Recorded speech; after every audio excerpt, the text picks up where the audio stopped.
ओम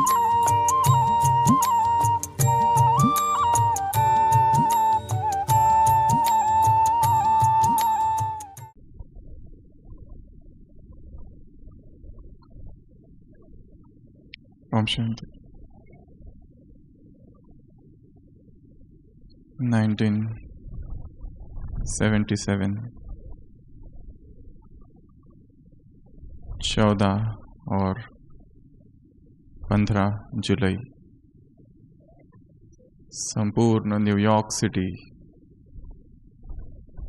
अंधकारमयी हो गई थी, जिसको कहा जाता है द न्यूयॉर्क सिटी ब्लैकआउट। 2 दिन के लिए बिजली खो गई थी और इन 2 दिनों में उस शहर में ऐसी भयंकर हलचल हो गई, चहुओं ओर अंधकार ही अंधकार छा गया। जो मनुष्य ने नहीं सोचा था वो 2 दिन में हो गया। लिफ्ट्स बंद हो गई, ट्रेनें बंद हो गई। जो व्यक्ति 100वीं मंजिल पर ऊपर था वो वहीं रह गया, क्योंकि सीढ़ियों से आने की आदत न थी। चोरियां हुई, लूटमार हुई, सारा शहर अंधकार में डूब गया था। लगभग 400 लोगों को बाद में पकड़ा गया, 400 या 4000 तक। $30 करोड़ का नुकसान हो गया 2 दिनों में। बाद में 1 हफ्ते के बाद चर्च के एक बहुत प्रसिद्ध पादरी ने, एक फादर ने चर्च में एक अनाउंसमेंट की थी that we are without God now, जैसे कि भगवान ही खो गया। इतनी हलचल हो गई 2 दिन जब इलेक्ट्रिसिटी नहीं थी तो, कि पूरे इतिहास में ऐसा कभी हुआ नहीं होगा। एक शहर जो जगमगाता है और अचानक अंधकार आ जाता है, तो क्या क्या हो गया, कितना नुकसान। उसी तरह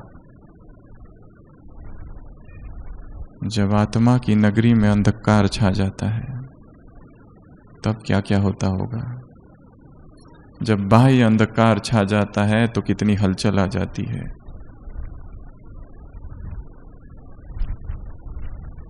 सारा कारोबार ठप हो गया, सारी व्यवस्थाएं ठप हो गई, किसी को कुछ समझ में नहीं आ रहा था क्या करे। सारे कंप्यूटर्स, सब कुछ बंद।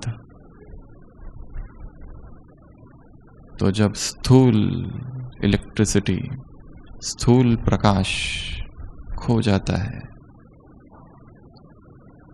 तो कैसी हलचल हो जाती है। उसी प्रकार यदि अलौकिक प्रकाश, यदि अलौकिक आलोक चेतना की नगरी में खो जाए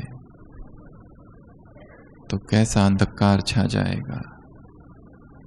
और ऐसा ही ब्राह्मण जीवन में एक अंधकार है जिसे कहा जाता है अकेलापन। अकेला अकेला महसूस करना। अकेलेपन के बहुत प्रकार गिनाते हैं।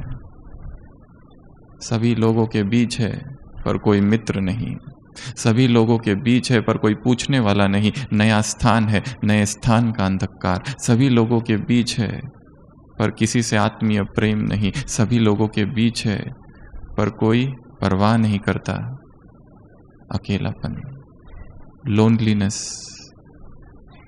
भाषा में 2 शब्द है, एक है अकेलापन और दूसरा है एकांत। एक है लोनलीनेस, एक है सॉलिट्यूड।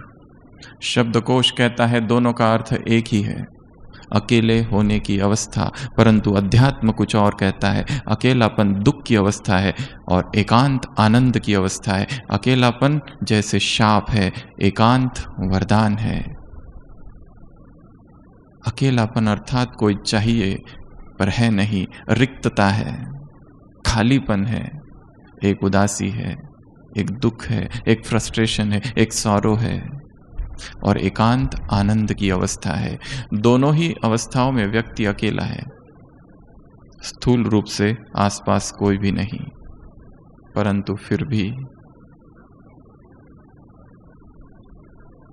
एकांत अमृत है, एकांत वरदान है, जिसमें किसी और की आवश्यकता ही नहीं है। आत्मा स्वयं ही इतनी फुल है, भरी हुई है, भरपूर है। और अकेलापन अर्थात रिक्तता, अकेलापन अर्थात खालीपन, अकेलापन अर्थात कोई चाहिए पर वो है नहीं। सारा ज्ञान है, उसके बाद भी अकेलापन। आज सुबह की साकार मुरली, बाबा ने कहा कि यदि ब्राह्मण जीवन में अकेलापन महसूस करते हो तो क्या करो, क्या करो। बहुत अच्छी बात बाबा ने बताई है। यदि ब्राह्मण जीवन में अकेलापन आ जाता है तो क्या करना चाहिए। 3 बातें बाबा ने बताई और इसी का हम विस्तार करेंगे। बिंदु रूप में याद ना करो। जब अकेलापन आ जाए तो प्राप्तियों को सामने रखो। जब अकेलापन आ जाए तो इस ब्राह्मण जीवन के जो रमणीक अनुभवों की कहानी है उनकी स्मृति में रहो। और तीसरा, सर्व संबंधों का रस लो। क्यों ये अकेलापन आता है, क्यों ऐसा लगता है कि उसने हमें छोड़ दिया जबकि वो निरंतर साथ है। विश्व युद्ध 2, अमेरिका की आर्मी का एक सिपाही अपने साथियों से अलग हो गया और उसके पीछे सारे शत्रु लग गए और वो भागने लगा और शत्रु सारे पीछे थे। सभी के पास हथियार थे, बंदूक थी और वो अकेला भाग रहा है, भाग रहा है, भाग रहा है। कहाँ जाए समझ नहीं आ रहा है। एक खंडहर सा घर दिखता है,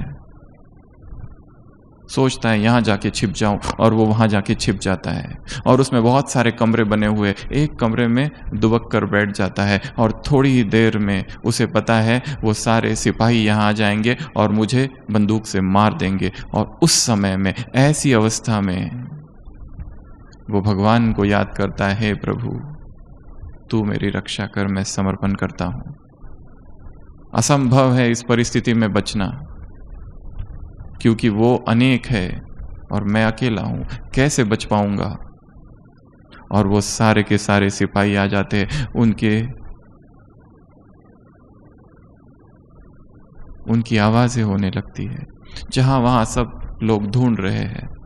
और उतने में इसने जो प्रार्थना की थी और भगवान को पुकारा था आर्त हृदय से, एक मकड़ी उस दरवाजे पर आ जाती है और अपना जाल बुनना चालू करती है। और वो मन ही मन हंसता है और सोचता है, भगवान ये मकड़ी का जाल मुझे बचाएगा। मैंने तुझे मदद के लिए पुकारा था और तू ये क्या कर रहा है। और वो मकड़ी वो पूरा जाल बुन देती है और वो सारे सिपाही यहाँ वहां ढूंढ रहे हैं और जैसे ही यदि मिल जाए तो उसको मार देंगे। और वो एक प्रभु की याद में बैठा हुआ है और 2 सिपाही उस दरवाजे के पास आते हैं और उन्हें वो मकड़ी का जाल दिखता है और ये सोचते हैं कि यहाँ मकड़ी का जाल है, संभावना कम है कि अंदर कोई है। अगर कोई गया होता तो ये जाल तोड़ कर गया होता। और वो लोग छोड़कर चले जाते हैं और तब वो अपने घुटनों पर गिरता है और उसकी आंखों से अश्रुधारा बहती है कि हे प्रभु, मुझे तो लगा तूने मुझे अकेला छोड़ दिया, मुझे तो लगा तूने मुझे छोड़ दिया, परंतु तेरी कृपा, तेरी दया अनंत है। हम समझ नहीं पाते वो किस तरह काम करता है, हम समझ नहीं पाते किस तरह वो हमारी मदद करता है, हम समझ नहीं पाते किस तरह वो हमारे जीवन के प्रत्येक क्षण में, प्रत्येक समय हमारे साथ साथ चल रहा है। उसकी वो अदृश्य मदद हमें दिखाई नहीं देती, पर इसका अर्थ ये नहीं कि वो हमारे साथ नहीं है। मैं हर पल तुम्हारे साथ हूं, फिर भी ये अकेलापन क्यों, फिर ये उदासी क्यों? और जो हृदय अकेला हो जाता है वो इस अकेलेपन को, इस रिक्तता को भरना चाहता है और ये दिखाना चाहता है कि मेरे अंदर अकेलापन नहीं है। और भरने के साधन क्या क्या है? तो भरता है वो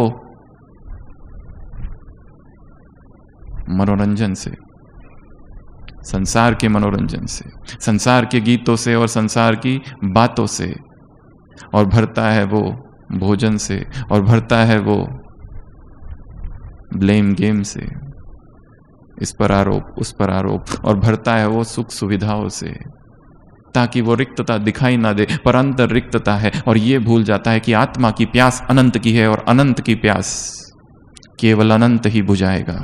इस संसार का कोई व्यक्ति संतुष्ट हमें तृप्त नहीं कर सकता, इस संसार की कोई वस्तु हमें तृप्त नहीं कर सकती, चाहे कितनी भी अच्छी हो, कितनी भी लुभावनी हो, कितनी ही स्वादिष्ट हो, कितनी भी बड़ी प्राप्ति हो, क्योंकि आत्मा की प्यास किसकी है? संडे की मुरली, चात्रक पक्षियों से, चात्रक से बच्चों से बाप मिलने आए हैं। जन्म जन्म प्यास थी प्रभु मिलन की, जन्म जन्म प्यास थी परमात्मा प्रेम की, वो प्यास अब पूरी हुई है। भक्ति मार्ग में भिखारी थे, अब बाप ने आकर तुमको क्या बना दिया?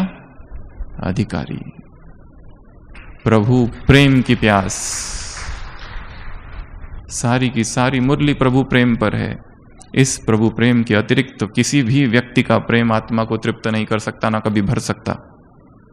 जन्म जन्म आत्मा ने भरा है, परंतु अतृप्त ही रही, प्यासी ही रही, भिखारी रही और मांगती रही, प्रेम दे दो, केयर दे दो, अटेंशन दे दो, सम्मान दे दो, स्तुति दे दो, नाम दे दो, यश दे दो, प्रशंसा दे दो, शक्ति दे दो, सुख दे दो, शांति दे दो।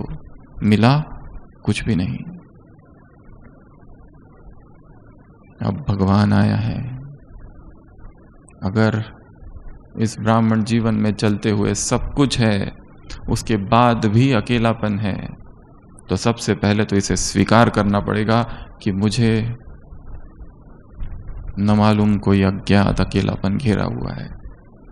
जैसे ही अकेले में बैठता हूं तो पता नहीं कौन सी दुख की लहर, कौन से पुराने जज्बात, कौन सी पुरानी दर्दनाक यादें आ जाती है और ब्राह्मण जीवन निरस सा लगने लगता है, सूना सूना सा लगने लगता है। यदि ऐसी हमारी स्थिति है तो जरूर कुछ काम करने की आवश्यकता है। एकांत से यात्रा है, एक अकेलेपन से यात्रा है एकांत की।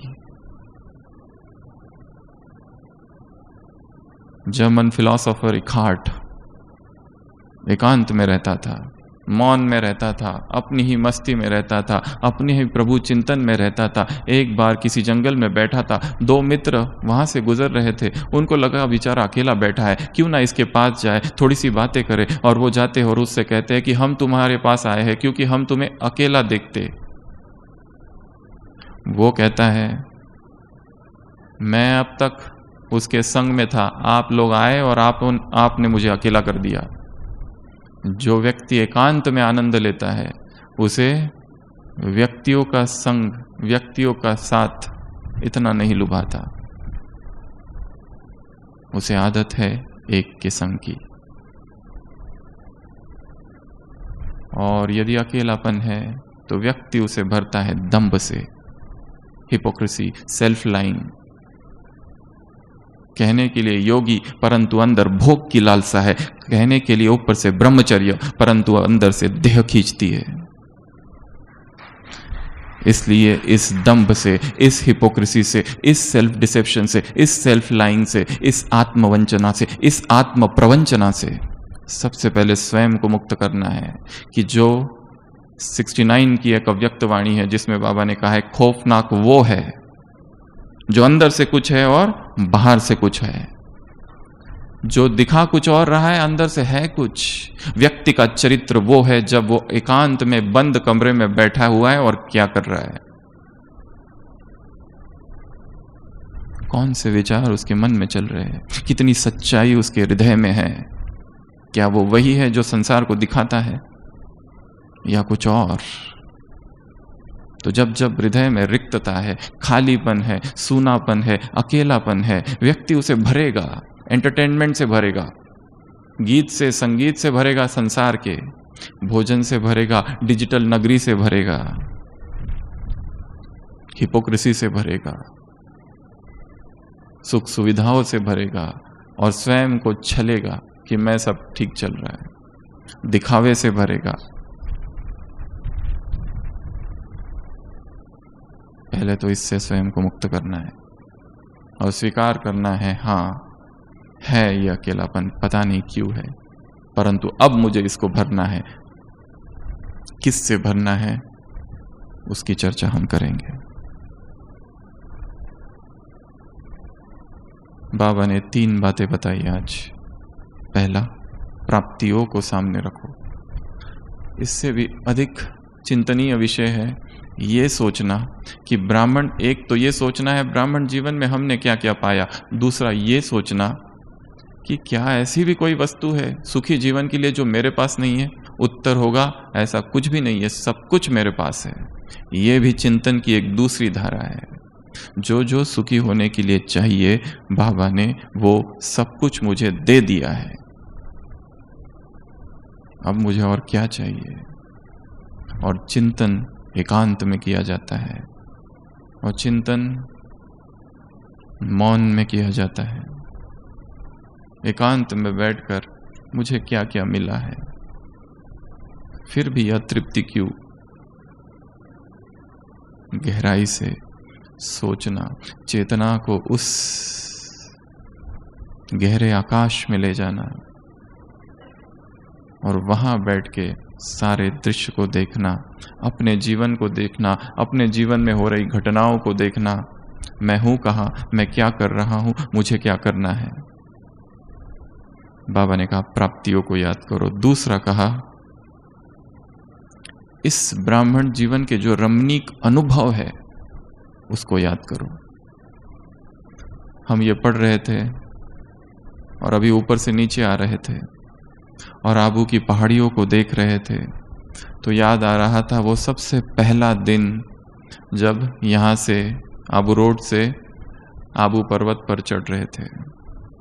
वो सब पर्वत देखते हुए, आबू शैल शिखर सुंदर है,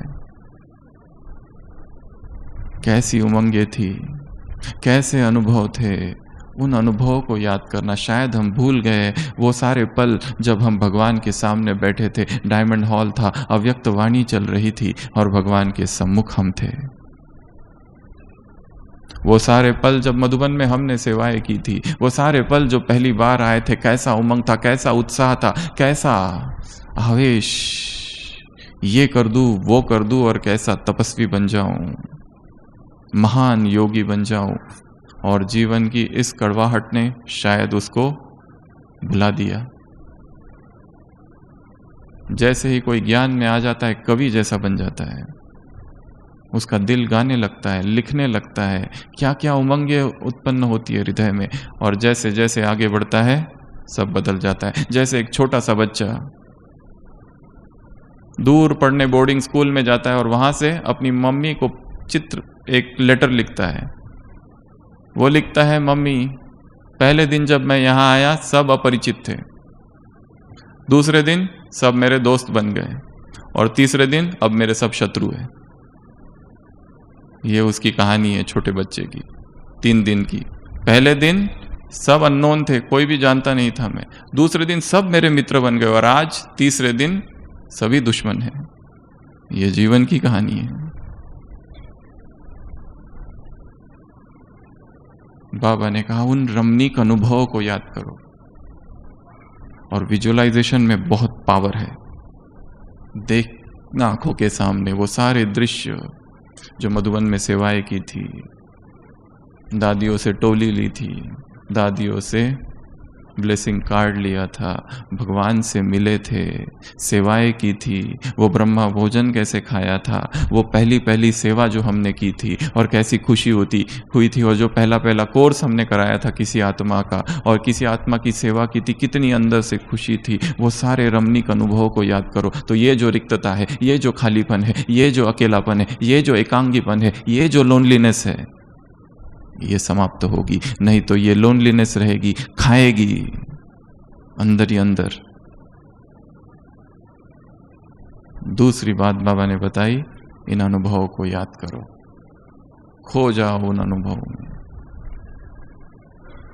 तीसरा, सर्व संबंधों का रस। एक से सर्व संबंधों का रस लेना है। दुनिया वालों से सारे संबंध जोड़े। संडे की मुरली क्या कर दिया इस दिल को उन्होंने, कितने टुकड़े किए? 1000 नहीं, ज्यादा किए। कोई यहां गिरा, कोई वहां। आंसू रुक नहीं रहे, कोई यहां गिरा, कोई वहां। आशाओं के तिनकों से स्वप्न का महल बनाया, कोई यहां गिरा, कोई वहां। मनुष्यों से बहुत प्यार कर लिया, अब समय है प्रभु से प्रेम करने का। देहधारियों से बहुत आसक्ति रख ली, अब समय है उससे सर्व रसों का अनुभव करना, सर्व रसों का।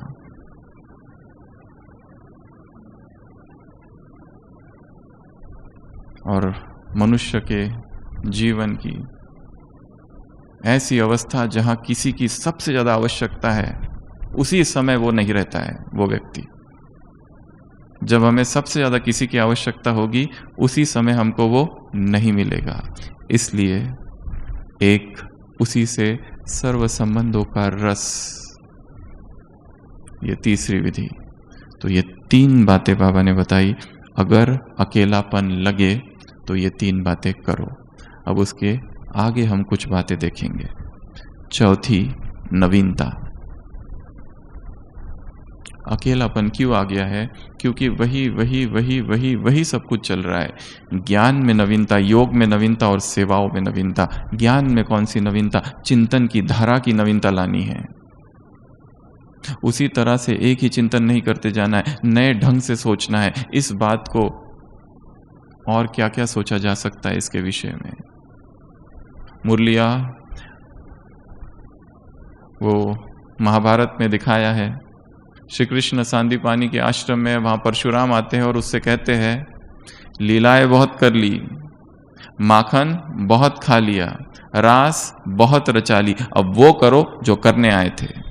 मुरलिया बहुत पढ़ ली, मुरलिया बहुत लिख ली, क्लासेस भी बहुत अटेंड कर ली, अब वो करो जो करने आए थे। और वो करने का काम है ज्ञान का गहन चिंतन, ज्ञान की गहराई में जाना, एक एक शब्द की गहराई में जाना। भगवान ने क्या कहा, क्या उसके महावाक्य थे, कितना उन महावाक्यों से हमारा प्रेम है, कितने वो वाक्य हमारे अंतर मन में, मानस पटल में छप गए हैं।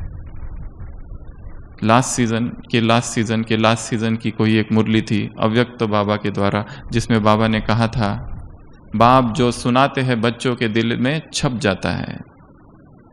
और बच्चे क्या कहते हैं? वी डोंट थिंक सो।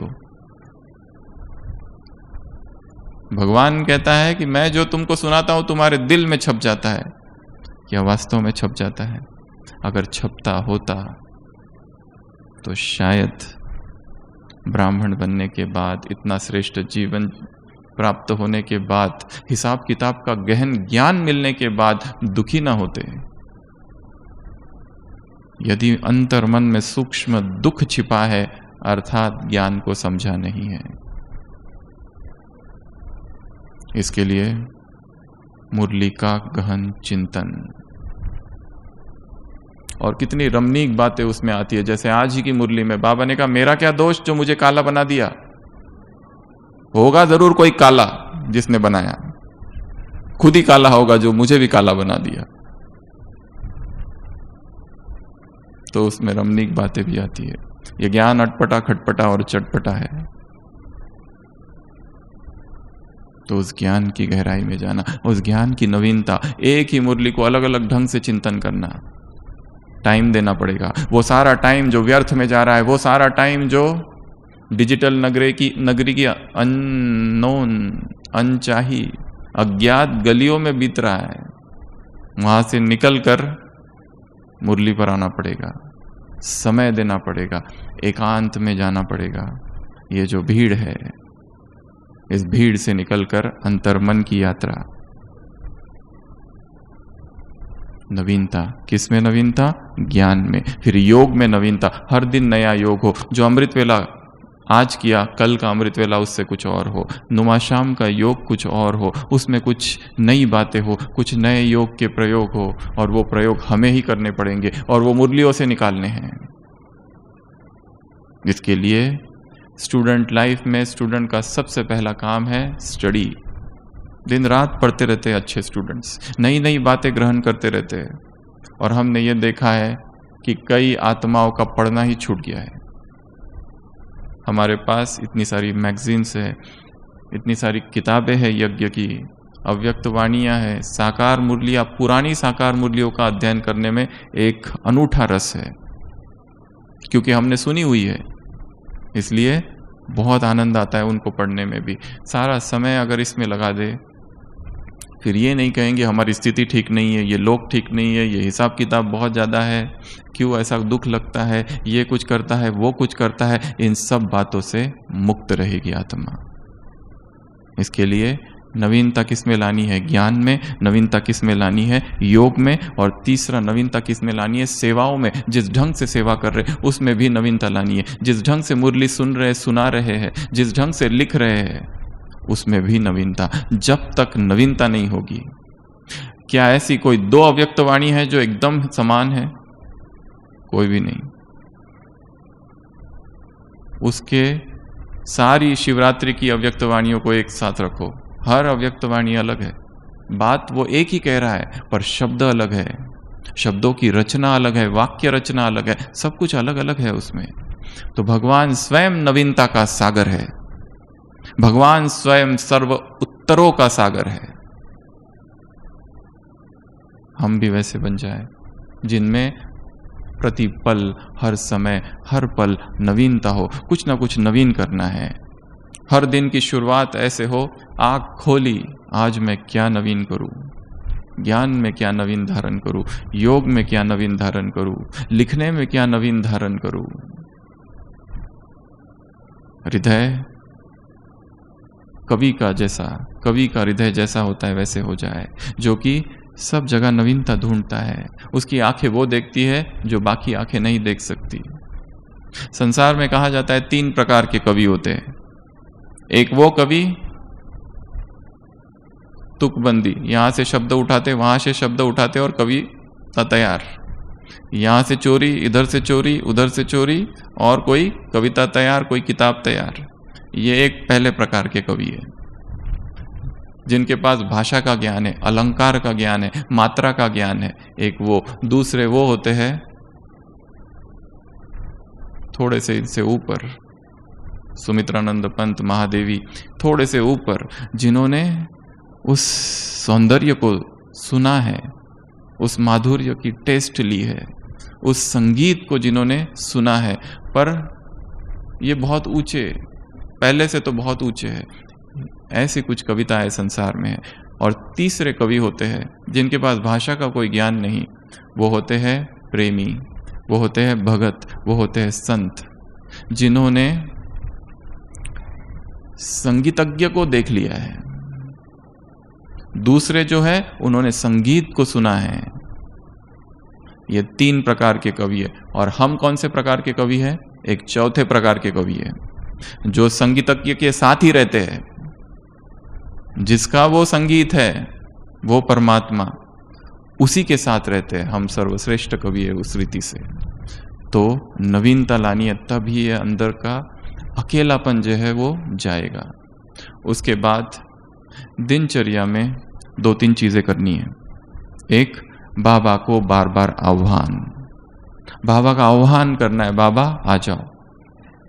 बाबा का बार बार शुक्रिया, छोटी छोटी बात के लिए धन्यवाद, ताकि ऐसा ना हो कि 9 बजे तक हम बाबा से जुड़े हैं, जैसे ही सेवा क्षेत्र में गए उसको भूल गए और फिर शाम को उसकी याद आई। दिनचर्या में सारा दिन उससे जुड़े रहने की विधि है उसको बार बार बुलाना, उसका बार बार धन्यवाद करना, उससे बीच बीच में बात करना। जैसे दोपहर हो गई कि बाबा से कहना, बाबा अब तक सब ठीक चल रहा है, अभी तक कोई गड़बड़ नहीं हुई है, अभी तक वाणी संयमित है, सभ्य है, शुभ है, मीठी है।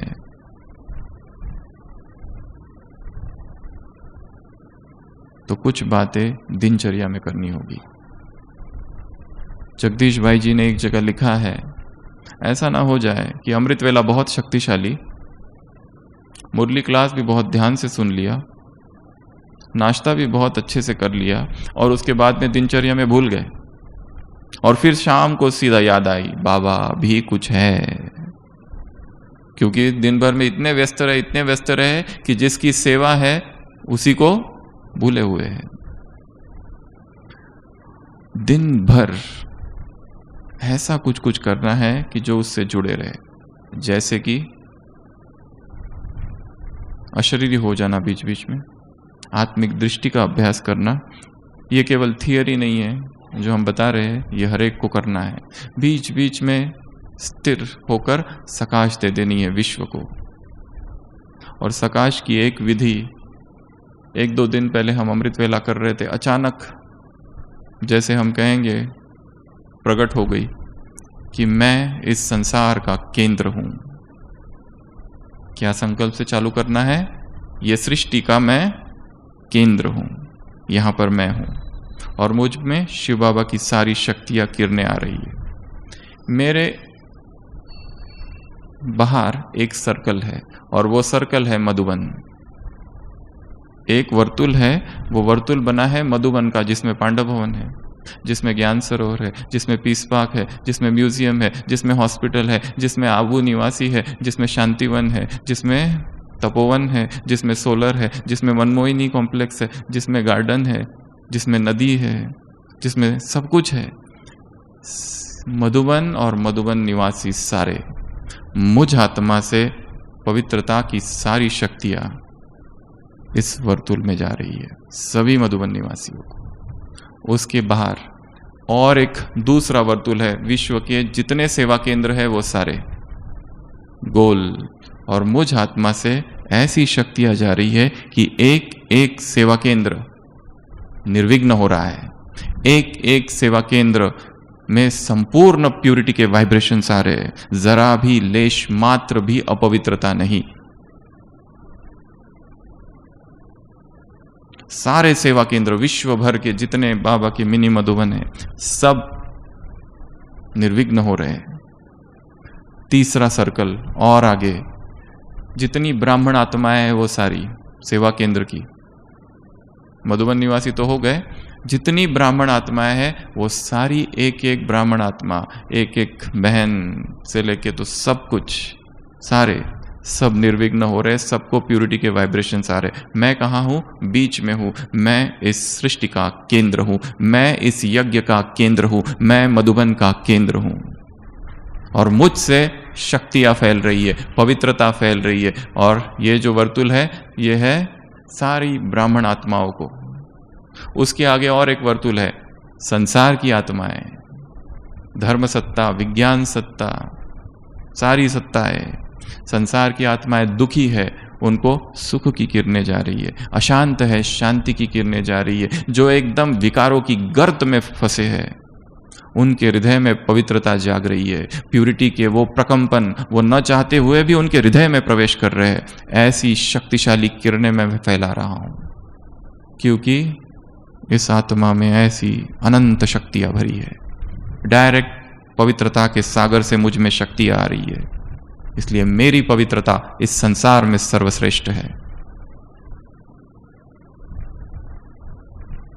और उसके बाहर और एक वर्तुल है, उसमें कौन होगा?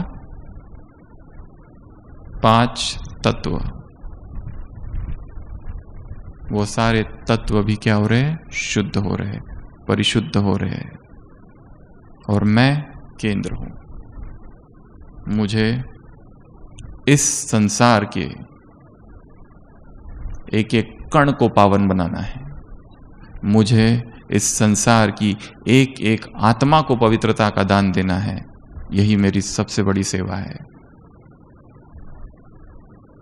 तो सारे दिन भर में नए नए कुछ ना कुछ प्रयोग करते रहना, तो ये अंदर का खालीपन मिटेगा, नहीं तो नहीं मिटेगा। अगली विधि है स्वयं से बातें करना, अपने आप से बातें करना। दिनचर्या में 3 बातें होनी चाहिए, लिख के रखनी है। 1 स्वयं से बातें, दूसरा बाबा से बातें, तीसरा मुरली का चिंतन। एक भी दिन हमारा ऐसा न जाए कि जिसमें हमने ये 3 चीजें नहीं की है। बीच बीच में बाबा से बातें करते ना, अपने आप से बातें करना और मुरली का गहन चिंतन करना। अगर मुरली का चिंतन नहीं करते हैं तो बुद्धि अपने आप व्यर्थ में चली जाती है, यहां वहां की बातें में चली जाती है। वो क्या कर रहा है, वो क्या कर रहा है, इसने क्या किया, उसने क्या किया, पर चिंतन प्रदर्शन में डूब जाती है। और जितना मैं दूसरों को देखता हूं मेरी ऊर्जा कम होती है। मुझे अपनी ऊर्जा का ध्यान रखना है। मेरी कोई भी ऊर्जा, संकल्प की ऊर्जा, बोल की ऊर्जा, शारीरिक ऊर्जा नष्ट, समय की ऊर्जा नष्ट ना हो। अपने आप को ही जगाना है। इस संसार में मेरा सबसे बड़ा दोस्त मैं खुद हूं। इस संसार में मेरा सबसे बड़ा दुश्मन भी मैं खुद ही हूं। मुझे ही स्वयं को उठाना है, मुझे ही स्वयं को जगाना है। कब तक सोया रहूंगा? अब समय है पुरुषार्थ का, अब समय है जागरण का, अब समय है फिर से अपने कर्तव्य को याद करना। एक अव्यक्त वाणी है, मधुबन निवासियों से मुलाकात, बाबा के महावाक्य इन्वर्टेड कॉमा। तुमको अधिकार ज्यादा याद रहते, कर्तव्य कम। क्या कहा बाबा ने? तुमको अधिकार ज्यादा याद रहते और कर्तव्य कम। कर्तव्य भूले हुए हो। क्या कर्तव्य है तुम्हारे? कितने महान कार्य करने हैं। अगर इतना सारा मुझे करना है तो मैं क्या कर रहा हूं? यदि मैं खुद ही दुख में हूं, खुद ही अकेलेपन में हूं, खुद ही मेरे अंदर रिक्तता है और खालीपन है, तो संसार का रिक्तपन और संसार की खालीपन मैं कैसे दूर करूंगा? मुझे अपने आप को भरना है, अकंठ भरना है, प्रभु प्रेम से भरना है,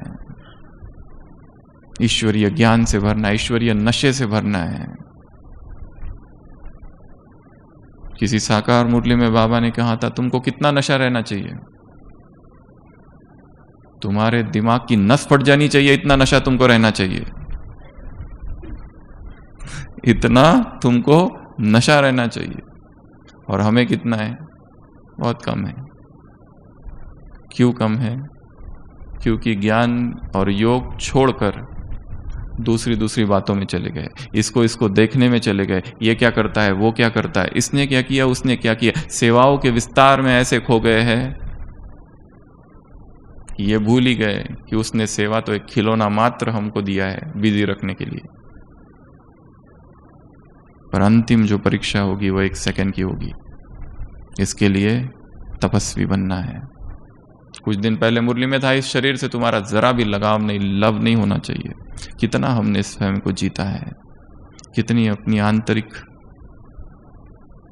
इच्छाएं, तृष्णाएं और वासनाओं को जीता है। यदि इस ब्राह्मण जीवन में चलते चलते खालीपन है तो एकांत में जाना है, मौन में जाना है और क्या करना है? स्वयं से बातें करना है। हे मेरे मन, तुझे क्या चाहिए? ये सब कुछ मिला है इतना अच्छा, फिर भी तू रिक्त क्यों? सच्ची दिल से अपने आप से बातें करना है। बाबा ने कहा संडे की मुरली में, परमात्मा प्रेम तूफान को तोहफा बना देगा, मुश्किल को आसान कर देगा। यदि आसान नहीं हो रहा है तो प्रेम की कमी है अंदर। बाबा के लिए जितना प्यार चाहिए वो थोड़ा शायद कम है। कैसे इस प्रेम को बढ़ा दूं? कैसे, क्या मैं करूं? अपने आप से बातें। तो अगली विधि है अपने आप से बात करना। उसके बाद जो खालीपन है उसको भरना है पढ़ना और लिखना, ये दो चीज़ें, रीडिंग और राइटिंग। रोज कुछ ना कुछ नया पढ़ना है। नया अर्थात अव्यक्तवाणी। और इसमें सबसे अच्छी चीज़ हमको जो लगती है, स्पार्क की छोटी छोटी जो किताबें हैं, जो बाबा के वहाँ वाक्यों का संकलन है, वो अलग अलग जगह रख देना। एक बिस्तर पर, एक टेबल पर, एक डिपार्टमेंट पर, जगह अलग अलग जगह पर दिनचर्या में। जैसे हमारी अपनी सीरीज चालू है, कभी पुरुषार्थ, कभी टीचर्स, कभी ब्राह्मण परिवार, कभी सत्यता, अलग अलग किताबों के नाम है, जिसमें हम अपनी बुद्धि को बिजी रखें। क्योंकि मन तो नहीं चाहता है, मन कुछ और करना चाहता है। मन को कभी कभी जबरदस्ती करके लगाना होगा ज्ञान योग में। जैसे एक विदेशी लेखक ने लिखा है अपनी जीवन कहानी में कि हम सब दोस्त लोग युवा काल में घूमने गए, एक्सकर्शन, और बहुत घूमे, बहुत चले जंगलों में, इतने थक गए, फिर एक दीवार आ गई और हमको दीवार के उस पार जाना था। और सब लोगों ने कहा भाई हम नहीं चढ़ेंगे, हमको तो बहुत कंटाला आ रहा है, हम नहीं करेंगे। तो मार्क ट्वेन लेखक लिखता है, मैंने कहा सब अपनी अपनी टोपियाँ दे दो। सब ने अपनी अपनी टोपियाँ दी और टोपियाँ सब दीवार के उधर फेंक दी। अब चढ़ना ही पड़ेगा क्योंकि टोपियाँ उधर है। उसी तरह ऐसी कुछ युक्ति निकालनी है कि कौन सा समय है दिनचर्या में जहां मैं कमजोर पड़ जाता हूं और माया मुझे अटैक कर देती है। रात को सोने का वो समय है, बहुत कर यही रहता है। भक्ति मार्ग में कहावत है, निशाचर जो होते हैं राक्षस, उनकी शक्तियां रात में बढ़ जाती है, इसीलिए उनको निशाचर कहते हैं। ये जो रात का समय है वहां माया आती है बहुतों को, सोने के पहले समय। इसके लिए इस समय को ठीक ठाक करना है। और सबसे बड़ी माया सोने से पहले कौन सी? मोबाइल।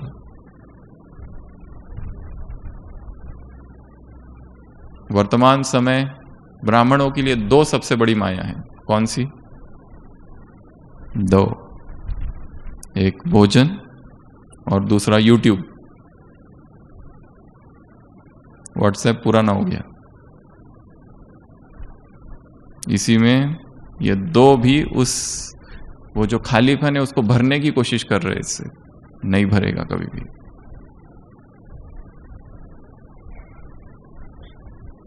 ना बहुत ऊंच ना बहुत नीच, आज की मुरली में साधारण। कहीं पर भी स्वयं को फंसाना नहीं है, किसी भी संबंध में स्वयं को फंसाना नहीं है, कहीं पर भी नहीं। अपने आप को स्वतंत्र रखना है। और जो आत्मा स्वतंत्र है सबसे अधिक शक्तिशाली है। जिसका इस संसार में किसी से कोई आसक्ति नहीं है, वो सबसे अधिक शक्तिशाली है। और बाबा को ऐसी आत्माएं चाहिए। इसके लिए अंदर का जो खालीपन है, जैसे हमने पहले ही बताया, संबंध से उसको भरना चाहते। किसी व्यक्ति से संबंध, किसी व्यक्ति से फैमिलियरिटी, कोई ब्राह्मण आत्मा से बहुत निकटता, ऊपर से नाम सेवा, अंदर से कुछ और। इसलिए इससे स्वयं को मुक्त कर देना है।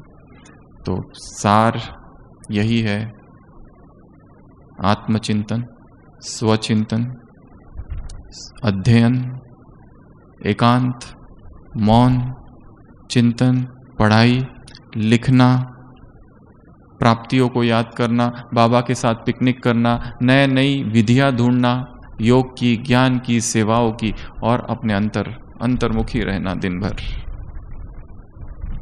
और उस प्रभु प्रेम को बढ़ाते रहना। उस प्रभु प्रेम में कैसा जादू है, कितनी पावर है, उसका अनुभव करना। वो दिन याद करना जो पहली बार बाबा से मिले थे, कैसे आंसू बह रहे थे। वो पहला दिन जब मधुबन में सेवा के लिए आए थे, कैसे आंसू बह रहे थे। वो पहला गीत जो बाबा का सुना था, भगवान हमारा साथी है, और क्या हो गया था, कैसे रोमांच खड़े हो गए थे, उसको याद करना। तो ये प्रभु प्रेम क्या क्या करता है, लास्ट बात बता के क्लास पूरा करते हैं। संडे की अव्यक्तवाणी। पहली बात, ये प्रभु प्रेम तुम्हारी प्यास बुझाता है। भिखारी से क्या बना देता है, अधिकारी बनाता है। ये प्रभु प्रेम पहली देन है। संसार में प्रेम को सबसे ज्यादा महान माना जाता है। प्रेम ही परमात्मा और प्रेम ही परमात्मा, परमात्मा ही प्रेम, ये कहा जाता है। तीसरा बाबा ने कहा था, ये जो प्रेम है, इस प्रेम ने ही ब्राह्मण जन्म तुमको दिया। चौथा, ये जो प्रेम है, इसी ने सेवा के योग्य बना दिया। ये जो प्रेम है, इसी ने तुमको सहज योगी, सतह योगी, कर्म योगी बना दिया। ये जो प्रेम है, इसी ने जो त्याग किया वो भाग्य अनुभव कराया। ये जो प्रेम है, तूफान को तोहफा बना दिया। ये जो प्रेम है, मुश्किल को सहज बना दिया। ये जो प्रेम है, ईश्वरीय प्रेम, इसने क्या कर दिया, बाप समान बना दिया। ये जो प्रेम है, दिल के जो टुकड़े 1000 हुए थे सबको जोड़ दिया। ये जो प्रेम है, इसने तुम्हें साथी बना दिया, भगवान का समर्थ बना दिया। ये जो प्रेम है, इसने तुम्हें माया जीत बना दिया, माया प्रूफ बना दिया। ये जो प्रेम है, इसने मधुबन निवासी बना दिया। ये जो प्रेम है, इसने तुम्हें वरदान दे दिया सदा स्नेही भव का। ऐसा जादू है इस प्रेम में कि जो मांगोगे वो तुमको मिल जाएगा। ऐसा ये प्रेम है। 16 बातें हैं टोटल संडे की अव्यक्त वाणी।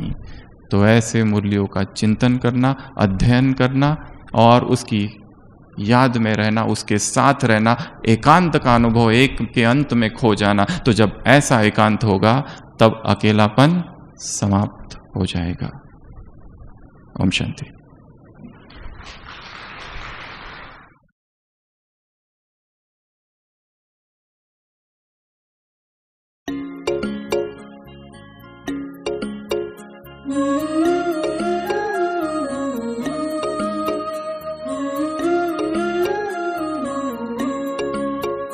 मेरे संग संग चलते हैं बाबा, मेरे संग संग चलते हैं बाबा, मेरे संग संग चलते हैं बाबा, मेरे संग संग चलते हैं बाबा।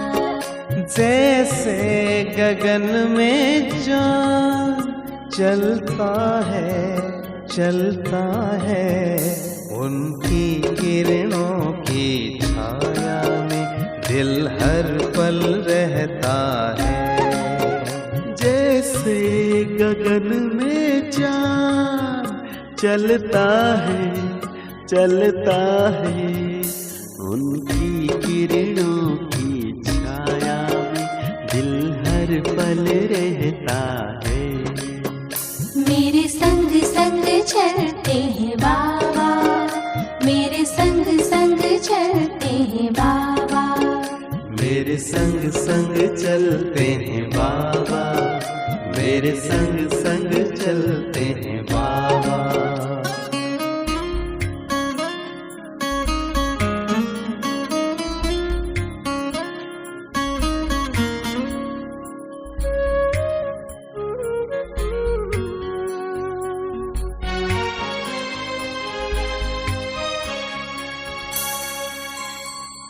देखूं मैं चकोर की तरह, नाचूं मैं झूमर की तरह, बोलूं मैं कोयल की तरह, गाऊं मैं बुलबुल की तरह। मेरा मन बहलाते हैं बाबा, मेरा मन बहलाते हैं बाबा। जैसे सुरों में सरगम बजता है। मेरे संग संग चलते हैं बाबा, मेरे संग संग चलते हैं बाबा।